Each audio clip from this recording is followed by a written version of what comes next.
How do I get my website to rank? Know your stuff, record your stuff, broadcast your stuff. Go deep with your subject matter in your own company. It will differentiate yourself from your competitors. Can you talk to me about link building with podcasts? From a link building standpoint for a podcast, that's a natural fit. The podcast process hones that relationship much better than...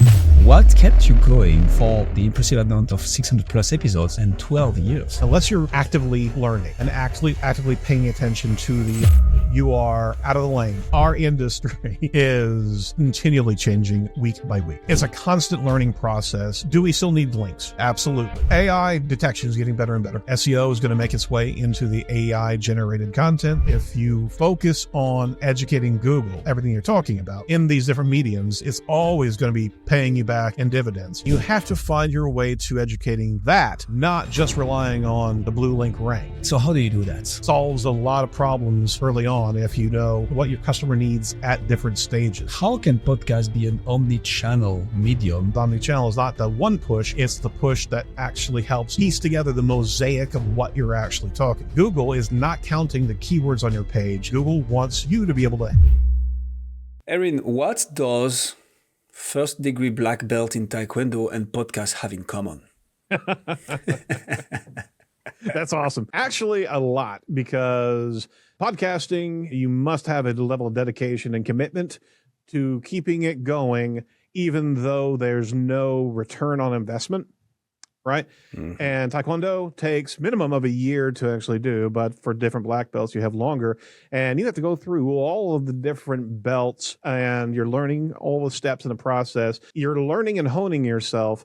But at the same time, you're still not seeing that payoff. Hey, I don't know how to defend myself with this particular kata or this particular form. But what's happening is you're conditioning yourself again and again and again. So as you get into that black belt level, right, you're well hewn in a lot of different ways of lessons that are now kind of natural and conditioned. So when it comes down to podcasting, that's the same thing, is that you get into a natural rhythm of how you speak, how you communicate, how you interact with a guest. It can be challenging if you're first getting started in that, not knowing how to actually bond and navigate with a guest, right? But some of those skills come with time, just like Taekwondo.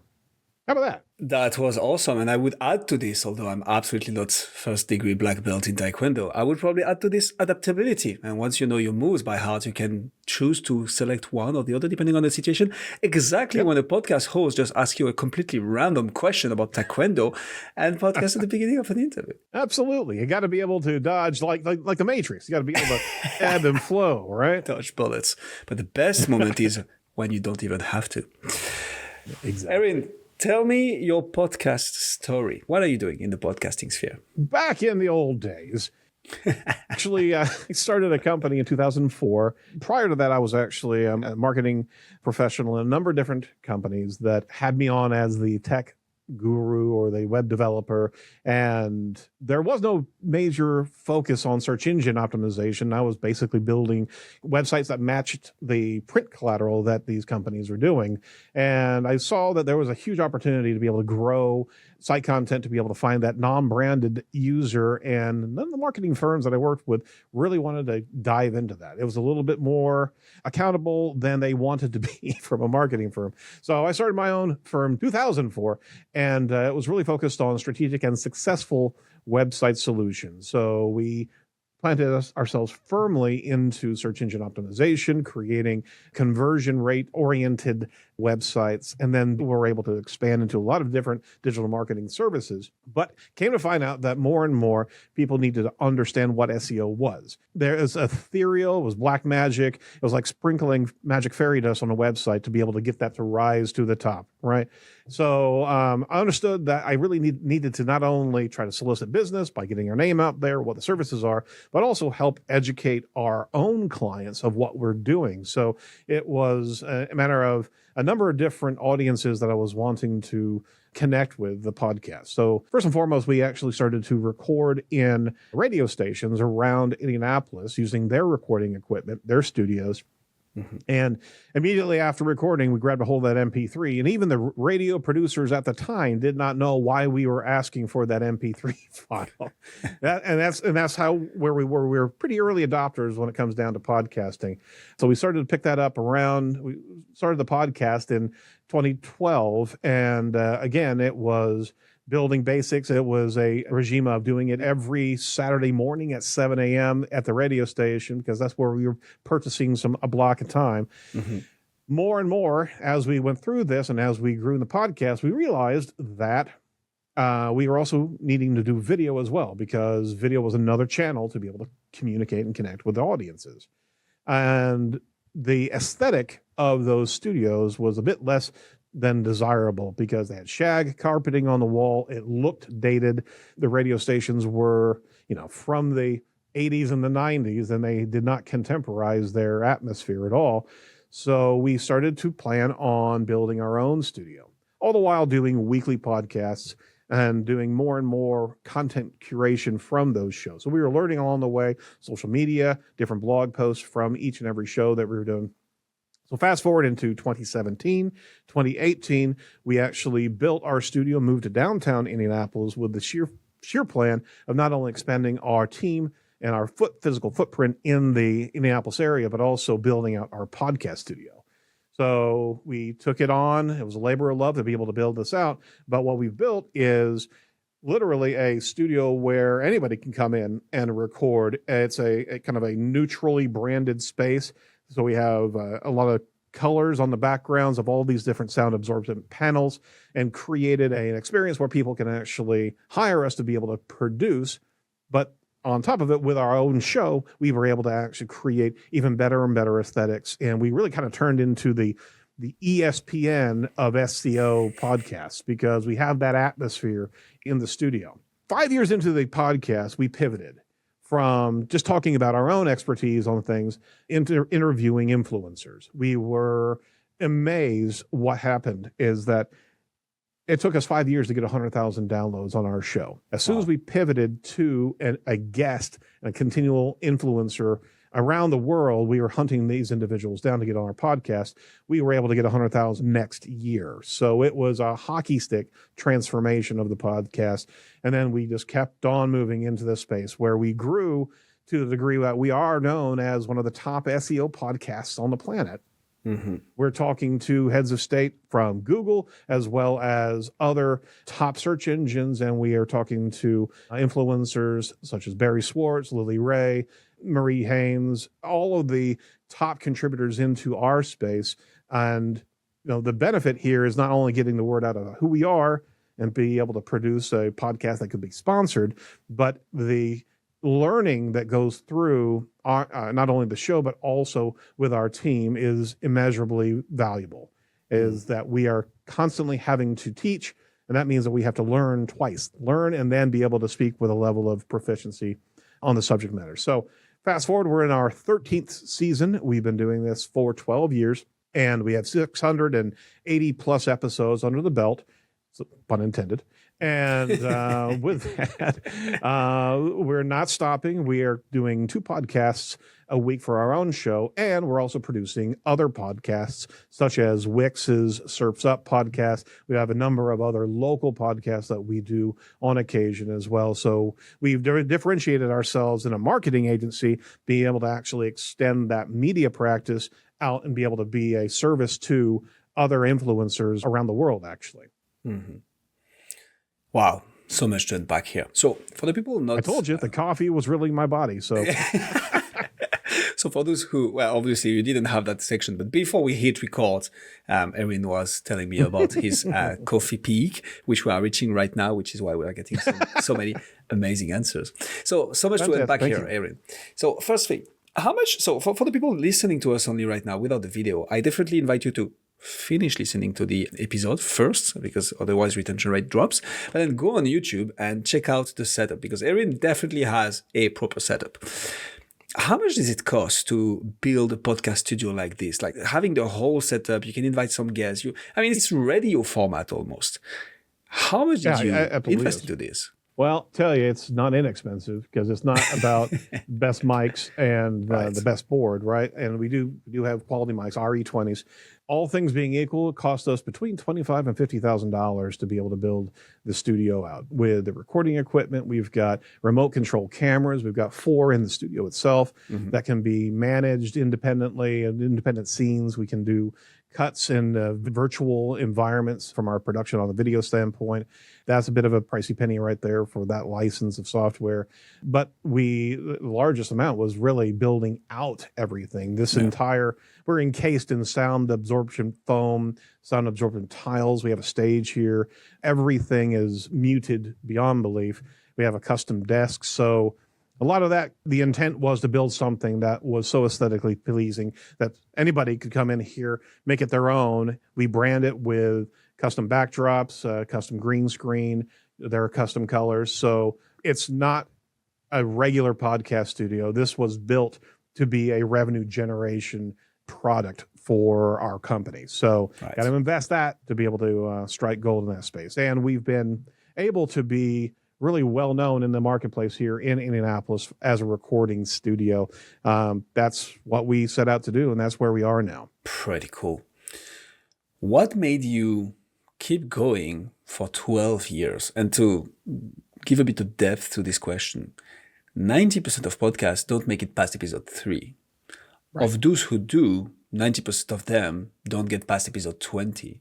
What kept you going for the impressive amount of 600 plus episodes and 12 years? Why? Simply a narcissist.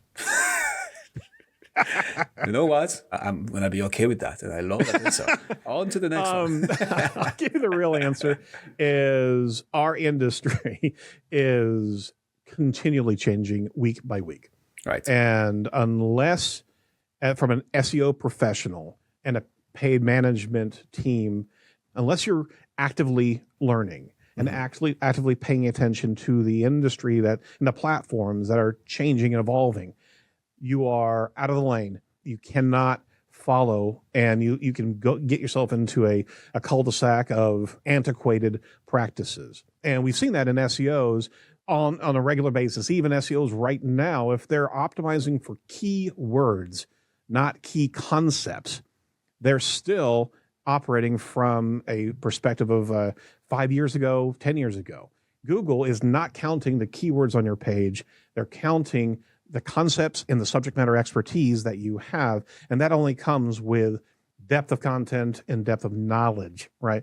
Which we actually use the studio for our subject matter expert interviews. So that said, it's a constant learning process. And that's what kept me in the game this entire time, because each time I'm on the mic, I have a forcing function that happens. I have to learn about what I'm talking about. I have to learn about that guest, but I also have to be able to bring enough confidence of the subject matter that I can actually lead the interview, you know?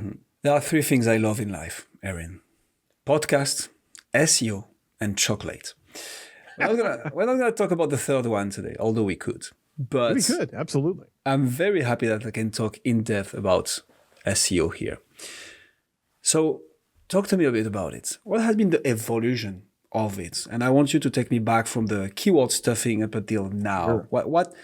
How do I get my website to rank? I guess the answer to summarize that. Well, I mean, the history is long and convoluted. There's been a number of different updates, sizable core updates over the years. 2012 and 2011 really was a pivotal moment that Google pushed back on spam and link farms and things like that. But there's been a slew of additional updates and algorithm changed over the years. And what you see from that, without going into the entire timeline, what you see from that is Google moving away from metrics that could be manipulated to metrics that innately had knowledge. Okay. So what you're talking about here is link farms and how many words on a page, how deep the page is in just a word count, right? All those things were factors long ago, and Google doesn't care about that anymore. They're looking at how well do you know what you're talking about, right? And I'll give you an example here of what they've just recently, over the last 2 years, really have honed in their understanding of content is product reviews have been a subject of numerous algorithm updates, meaning the affiliate websites that are talking about the best vacuum cleaner to be able to buy. Well, they've been in a space where not just that, I mean, the industry is larger than vacuum, but I'm going to stay there. Yeah. These affiliate pages were churned out again and again and again, just monetized with all the different links going over to Amazon and other affiliate sites. And you really didn't have to have that much knowledge. You just kind of matched, this is good, this is bad, pro, con, right? Mm-hmm. Google started to train on nuance in these respective vertical products, right? And learning more about what natural language is as opposed to copy and paste type of tepid information. And it started to really understand per industry, per product line, right? Mm-hmm. Where people really know about a particular product as opposed to the light tepid dance that affiliates were doing. And it has gone through 5 different updates that they announced as they were training on product reviews. And this is where they trained how to understand language. And then later, mid part of last year, they decided to no longer just do product reviews. They pulled that review update process into their regular updates and basically moved away from products into services and understanding of knowledge because they trained their tool set, their algorithms on how to interpret language and subject matter expertise. Okay, so The affiliate game really took a huge hit because lots of sites dropped because they were not getting ranked nearly as valuable as they were because they just didn't know enough on the product. Now you superimpose that same methodology into all of Google and all of content. If you don't know what you're talking about and you're displaying it, even if you do know what you're talking about, if you're not displaying it in your content on your website, as well as external of your website, if you're not leading in an industry with subject matter expertise and getting cited and referenced by your industry, right? Google does not believe you have that knowledge to be able to rank your site correctly. So you need to have a digital wake behind you, information in a multi-channel perspective, video content, social content, on-site content, as well as external content referencing you as a subject matter expert. All that needs to be curated and created again and again and again, but not duplicated. You have to go deep with your knowledge and be able to share that knowledge. That's where Google starts learning, hey, you can be trusted.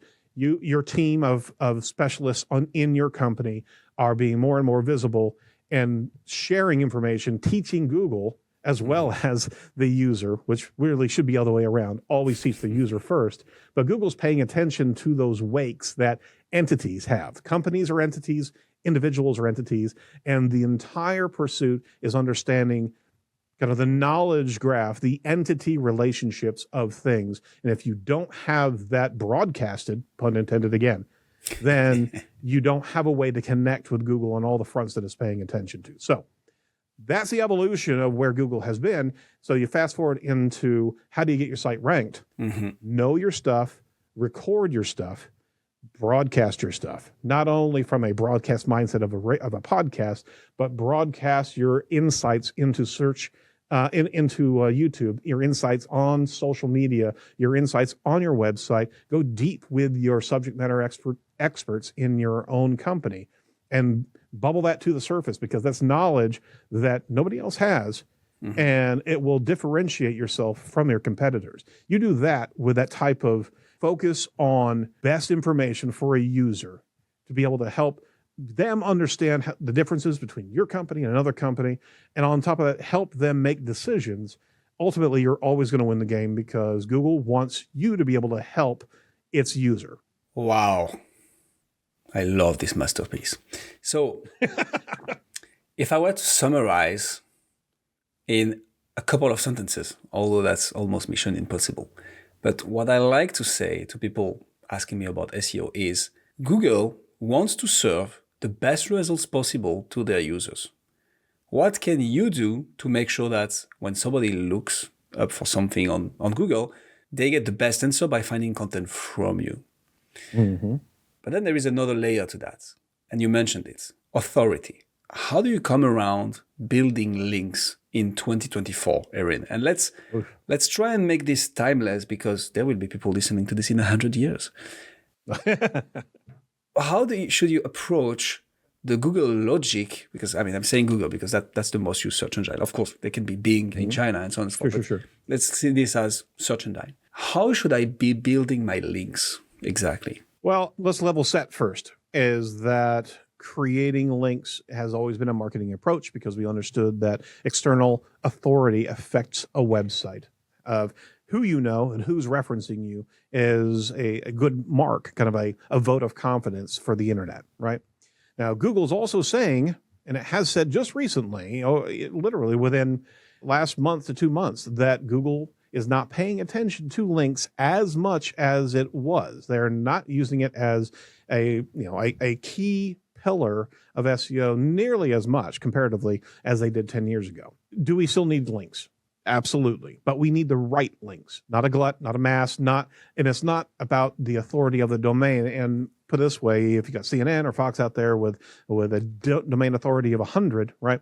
That's a generic metric. You could very well have a scientific journal, if you're in a particular medical industry, that doesn't measure on a domain authority because it's a small site, but it is known as subject matter knowledge in that space regarding a nuanced medical practice, right? Mm-hmm. So how do you get that link? If you find a way to contribute to that content or be able to ask expertise to be able to come into and give insight into content on your own website, there's a natural human interest to be able to link those two sites together or subpages of the website.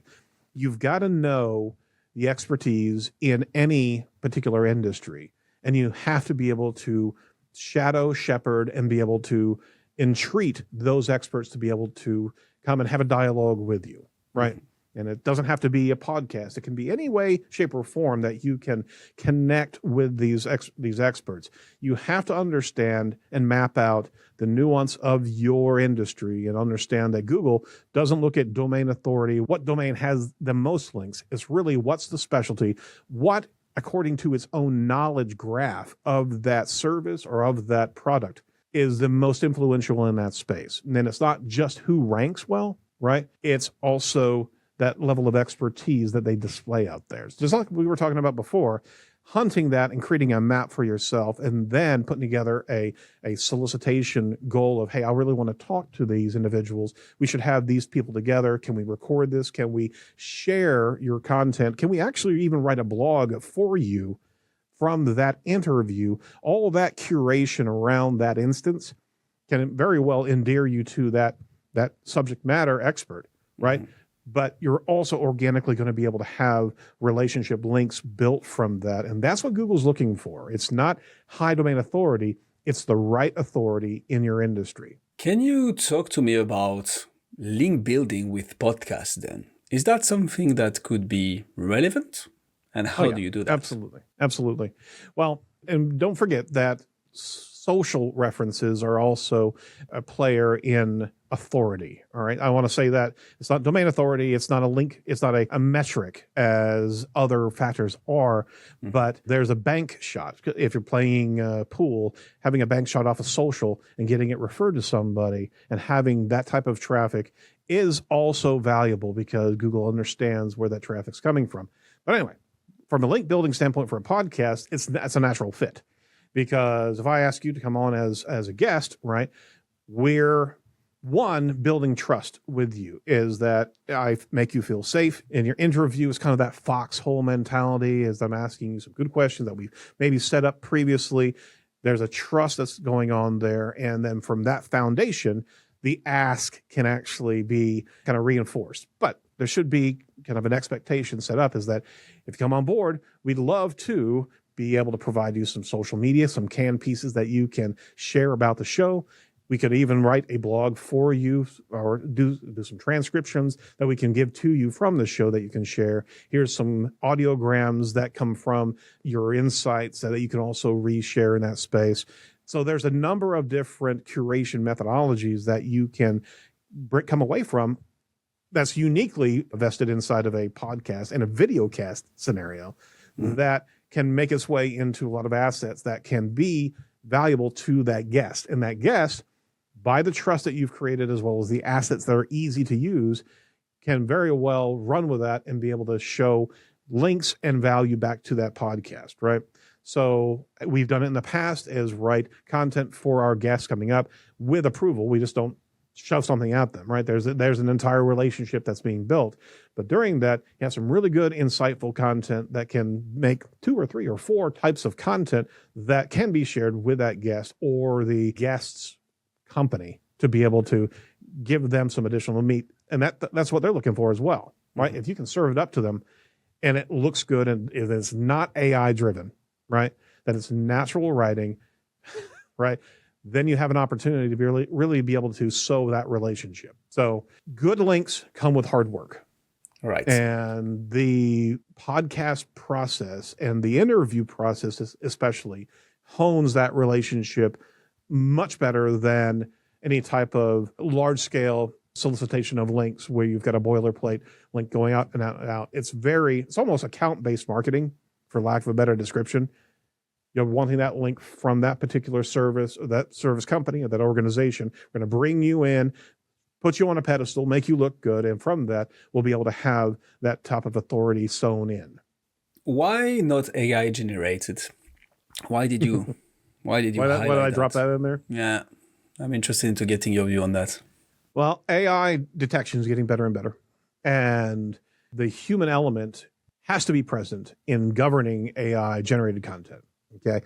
We use AI tools as a tool in our office, but it's always filtered and governed by human intervention and human sculpting, right? Mm-hmm. Because out of the gate, there's going to be even more and more sizable delineation between AI generated content and human touched content. I want to actually reference that a different way. It's not human touched. It is human fact based. I mean, AI can fill in some of the gaps, but the intent and the expertise AI will not be able to have because it's a homogenization process. It's pulling from what's already out there and not being able to measure up to your subject matter expertise of a particular topic.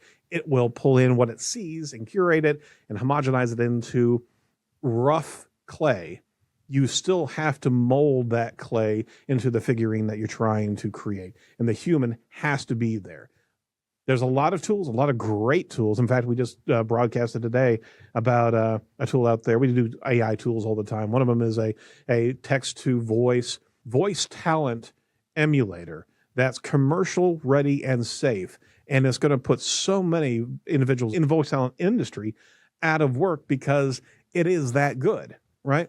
But long story short, authentic content can be foundationally created with AI, but it can never go into the water without a good deal of sculpting and orientation towards what's really important to that subject matter expert. AI has its place, but it does not have its place at the automatic generation and publishing side of things. Whew, I love this. Another thing you mentioned, Erin. Yeah. You talked about the interaction between broadcasting, video, podcasts. What's the actual interaction between YouTube videos and SEO? Like, what is happening there? That's a great question. I think it also applies to podcasts, although Google Podcasts has been shut down. Right. Google is listening and learning from every medium. So it's learning from everything that you're saying inside of a video. It's running its own transcription. It's using natural language processing and machine learning to be able to understand the things that you're talking about. And it also goes even far enough to be able to actually tie it into the knowledge that it has about a particular subject matter. It's not just transcribing and learning what you said. It's seeing how does it match up to the constellation of things that it understands, right? Mm-hmm. So anything that you're pushing out into the digital ecosystem, right? Graphics are interpreted, and there are thousands of data points inside of a single photo. Mm-hmm. Podcast audio is being listened to by the engines, and it's understanding subject matter knowledge and anchoring it to what it understands in the marketplace. Videos are the same thing. It's actually diving in, understanding information. That's why when we're rolling out a video, we'll put chapters in there. And on top of that, based on the goals that we have of the video, we'll hit certain key concepts verbally, even though there's a lot of different ways to present it. I'll actually move is we just don't repeat one particular keyword. We kind of find our way around describing it, kind of disambiguating it as we're talking about a particular topic or tactic, because that in itself is exactly what Google wants. It wants to understand how to clearly understand what you're talking about. That's why structured data is so valuable on a web page, because you have the ability to disambiguate what you're talking about from that content. So you can actually point, hey, if we're talking about vacuum cleaners, there's a Wikipedia reference to vacuum cleaners. It doesn't even show up as a link on their content, but you're talking to Google about what we're talking about to be as clear as possible. So Google's processing everything in all the different manners. If you focus on educating Google on everything you're talking about, right, in these different mediums, it's always going to be paying you back in dividends.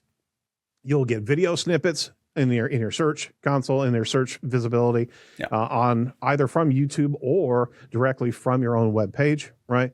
So many different rich snippets that can come from how you deliver this omni-channel set of assets to Google.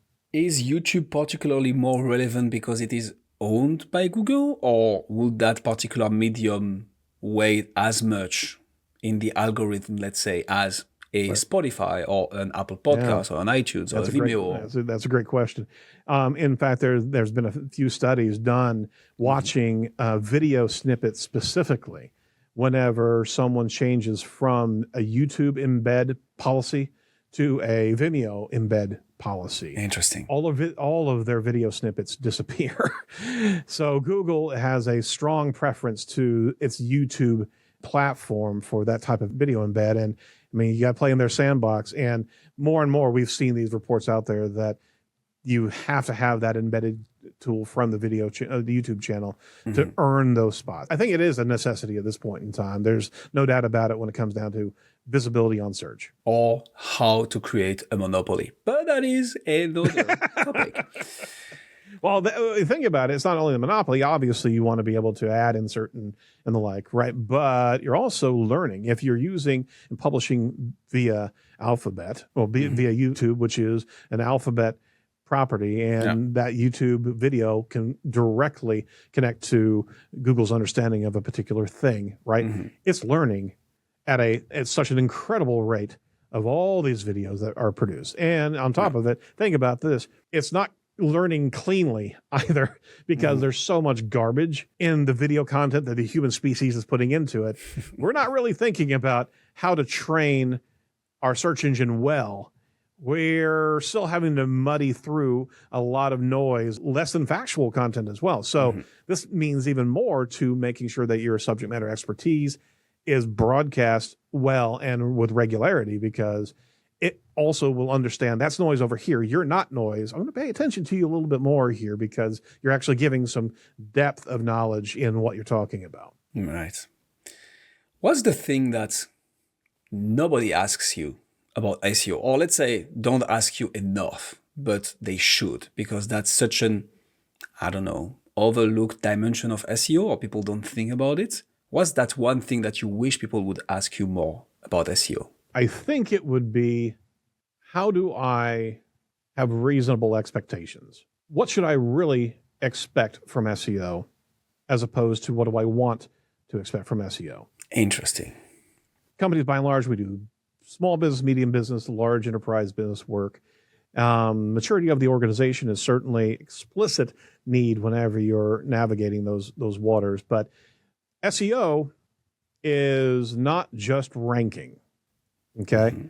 SEO is visibility in a lot of spaces. It's no longer the 10 blue links.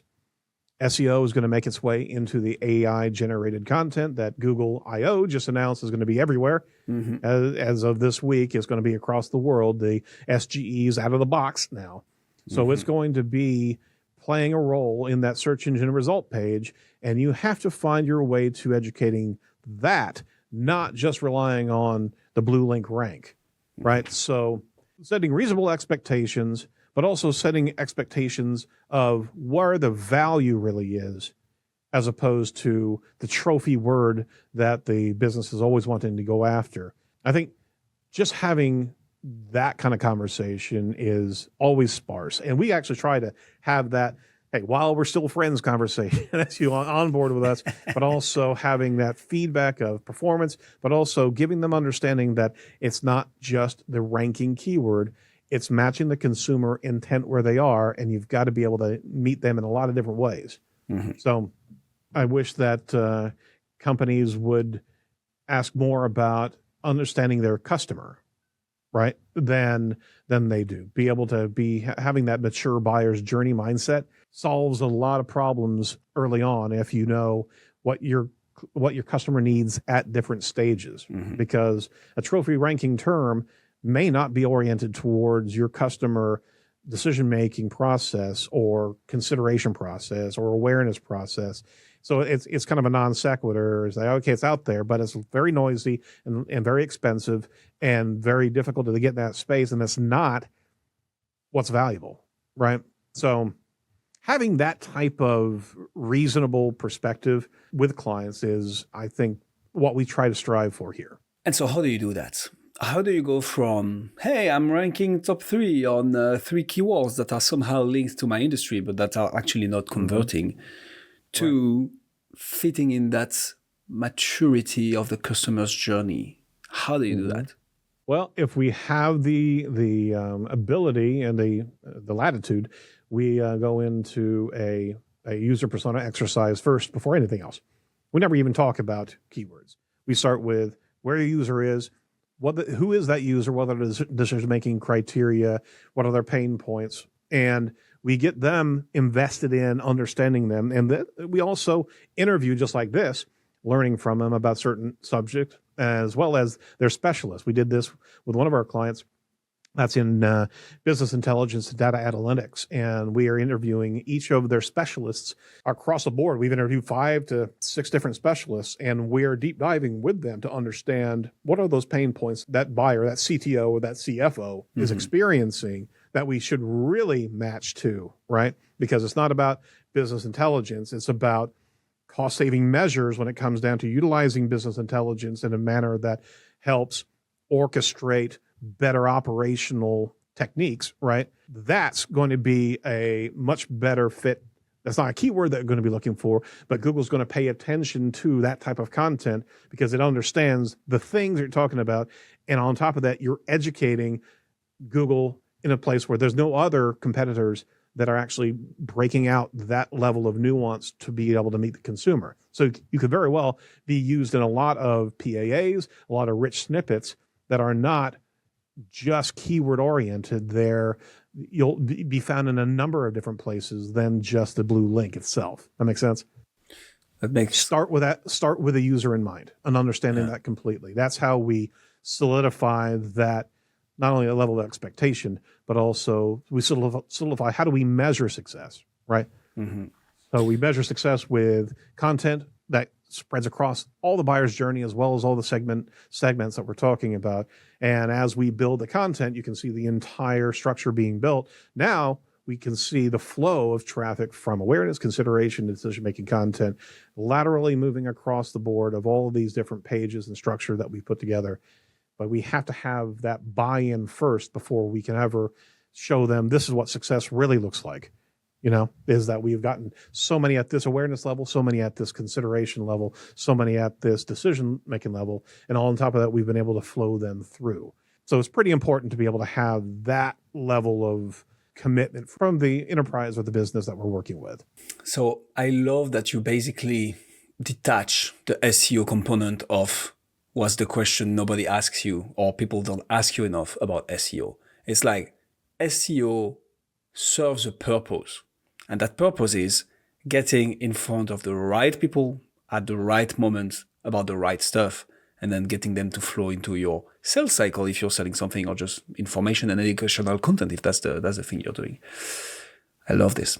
How does podcasts as an omni-channel potential medium fit into all this, Erin? Let's break this down first. How can podcasts be an omni-channel medium rather than just an audio recording that you'd put on Spotify or Apple Podcasts, for instance? I think the first point is defining omnichannel, right? So omnichannel is social media, and even inside social media, there are different sub points. There's audiograms, there's video content, there's stills from shareable information. There's also content itself, messaging inside of that. So the post itself is made up of a number of different attributes, right? Video content's the same way. You got short form, long form. You've got the content, the transcription. You also have the show notes or the insight notes, as well as the links on that particular video post, right? You also have the relationship of those videos to other videos that you made. Okay, so bear that in mind, as omnichannel is not the one push, it's the push that actually helps piece together the mosaic of what you're actually talking about, right? So there's a collective perspective in mind of what you're doing. So you're talking about, if you're talking about business analytics or data analytics, right? There's a lot of subpoints there. You got to paint the picture in multiple facets to be able to really get Google's attention there. So there's the video side, there's the podcast side, and the podcast aggregation on all the different channels. You've got that's the ID3 tags inside the content. You also have the show notes themselves and the shareability of the podcast across all the different platforms out there. Then you have the actual content that you can derive from those shows into blog posts, structural content, snippets inside, expertise snippets that you can use and pepper across your entire site. So you've got a number of different tangible assets, right, that are derived from a well-executed podcast. So your question is, how can we use that in omnichannel, right? If you look at what the destinations are for all these different pieces, you can start cutting it up like sushi with certain templates that you have already pre-developed, right? And then it all kind of falls into place into the different areas that you're wanting for a destination. Then you build that process again and again and again. It's even more efficient. And then you're training the users on this. So here's the other thing about omnichannel. Everybody has a preferred digital consumption profile. Yeah. Think of it like an equalizer bar, right? Yeah. You've got social media preference. Some people are dialed in and dedicated to watching the feeds, right? But they're not an audiophile. They're not paying attention to podcasts. However, they do see a few videos on YouTube and maybe lightly search online, but their main focus is social. You can have somebody else's profile that is uniquely different, right? So if you're hitting all those lanes, you're meeting them where they are, but you also bridge the gap, is that you can actually move them from one channel over to another channel. Oh, I just heard this online. I hear this podcast coming up in my feed, and they just had some show notes. I'm going to go to that show page and check that out. Or I'm going to go follow them on Twitter. Now you've moved them into a level of additional loyalty on the brand itself. Okay. You've moved them out of their main preferred digital marketing or digital channel for consumption, and now they're paying attention to you in a number of different ways. So moving them laterally between different channels. Now, if they're going into, okay, they really know what they're talking about here, I'm going to look at their video. I'm going to listen to that podcast. I'm going to search them online and see that content that they shared as well. Now they're in that funnel going into a landing, right? Possible conversion. So to meet them where they are and move them is the best way I can describe why you should be moving into that omni-channel delivery. So let me be the devil's advocate for a second, Erin, because I couldn't agree more with every single thing you said during this whole interview. On this one, I have a particular question, not from my experience, but from a video I've recently watched of Alex Hormozi, who explains his 4 years content strategy across all social media channels. And he said something that I was actually like, you know what? That makes sense, because I'm a pro, hey, make the most out of your podcast. You have an amazing piece of audio content, transform it into a written piece of content, put it as a blog post, extract snippets out of it and upload it on the 6 main social media platforms, transform it into a newsletter and so on. I'm a pro this. What Alex says is people consuming shorts, eventually they find you with shorts, but they will want, guess what? More shorts. Right. People consuming long form, consume long form. So guess what? The next thing they will want to listen to is long form or watch if it's a video. Now, he points out that in this, you can have a kind of lateral moving pieces between, hey, on one platform, I'm going to name TikTok, for instance, I'm consuming short form, but on YouTube, I'm consuming long form, although there is the YouTube Shorts present as well. So in your experience, how do you navigate this? Do you really try and take people from, let's say, YouTube Shorts to YouTube long form? Or do you also have that strategy across different channels? How do you see that particular point? To iterate back to you, how do you break them out of their particular consumption desire, even in that medium, right? Because you have a lot of different forms. How do you move them out of that space, right? Yeah. Yeah. Well, let's take long form, for example. If you have somebody that's preferring long form and your videos are going to make up a piece of that user journey. So let's say that they're searching for, I'm going to keep on vacuum cleaners here, and they come across your long form discussion of vacuum cleaners, right? Mm-hmm. I don't think it's necessary to try to force them into a different form on that media. I think it's necessary to give them enough transactional value to move them off media to another destination. I think you're going against the grain whenever you're trying to force them into another box from long form to short form or vice versa, because that's much more of a behavior characteristic than an inquiry characteristic, right? But if we can meet in short form and be able to say, you know what, you're going to learn more over here in our short podcast of 6 minutes, then you can actually align to their need for brief bursts, but then you're moving them into a different channel, right? As opposed to try to manipulate them in the medium that they're in right now. I think I'm sure there's specialists that do that fantastic, but in my perspective, we're trying to get them fed the way they're wanting to be fed. You found them on this particular channel, move more content that way from a brief burst standpoint, or long form. We can move you over to a long white paper over here now that you're digested an hour of information over here. That makes sense? 100%. 100%. I love that. That's my best take on that. Yeah, no, but that actually makes sense. And I agree. I don't think you can force people out of the platform they eventually discover you, but it's going to be also through multiple touch points. And then, okay, wait a second. This guy is pretty much giving me good value here. What else is he or she doing? And then you start looking by yourself, and by being present on different platforms, then you offer that opportunity for people to find you elsewhere in other formats. That makes sense. Yeah, it's kind of like email, right? Is that if you make yourself into an email subscription, right? That's the most intimate space that you can be with the consumer. They've allowed you to give your information to them, right, with regularity, and you can't break that trust. So you can't inundate them with email after email after email. There's a particular cadence, right, that they're expecting. And if they signed up for a daily email, yeah, more power to you, because that's what they expected. But don't abuse the channel. Don't abuse the expectation. Golden nuggets. I have two last questions for you, Erin. One that we ask all our guests at the end of the episodes, and one that is particularly tailored to you. Are you looking for a vacuum cleaner? Because it has come it came up quite sometimes. Exactly. I use the metaphor. And honestly, I try to use a lot of different metaphors and analogies. That's how I try to communicate. But that's I got stuck on vacuum cleaners. I'll tell you why, is that we do a news show with Morty Oberstein from Wix over there. And almost every time we talk about product reviews, he goes to vacuum cleaners or snow tires or something like that. So he's repeated that analogy so many times that it's now stuck. And now then we have vacuum cleaners on the mind. So I pretty much say that Morty Oberstein sucks at this point in time. Love it. 3 podcasts that you're listening to, Erin, that you would recommend me and our audience. What does Erin Sparks listen to on his free time? And of course, you cannot say your own podcast, but it will be in the show notes, I promise. My kids blame me for listening to my own podcast all the time. And I say, no, we're editing it. Right. I'll tell you what, industry-wide, I'll listen to Search Off the Record. It's coming from Google, and whatever Google says, you should probably pay attention to it, right? I tell you what I'm regularly listening to twice a week, I think. It's kind of offbeat there. It's actually a UFO podcast, right? And it's called X with Micah Hanks. Yes, I listen to it daily, and I can't tell his name.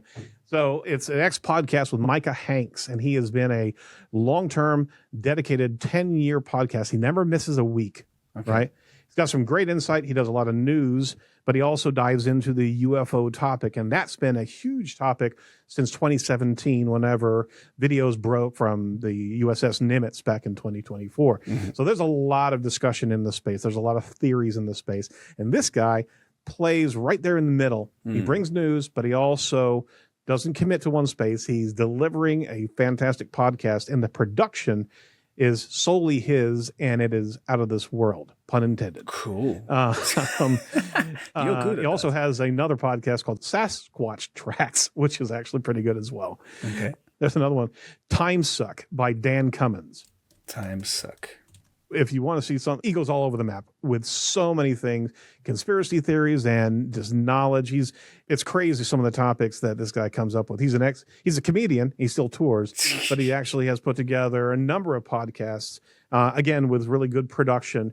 But it's very interesting. I look for some brain breaks when I'm listening and driving. I'm not trying to dive into my own industry as much. I'll certainly come across podcasts, especially whenever I'm interested in a particular guest, and dive into that show. But I try to stay away from complete immersion into the industry. I got to have a disruptor of sorts, and the hypotheses around conspiracy and UFOs especially give me that type of entertainment, Absolutely love it. And I'm definitely going to listen to Search Off because indeed, whatever Google is saying, might as well listen. But I'll give a go at the two others as well, because I always do, and it's cool. Erin, thank you so much for coming on the show. You're more than welcome. I really appreciate it, and hopefully I didn't wax too poetically on a couple of points there. But yeah, you got the benefit and the challenge of a heck of a lot of espresso going through my body. So I think appreciate the indulgence there, and thanks for reaching out. I really do appreciate it. Likewise. Thanks a lot, Erin. More than welcome. Take care.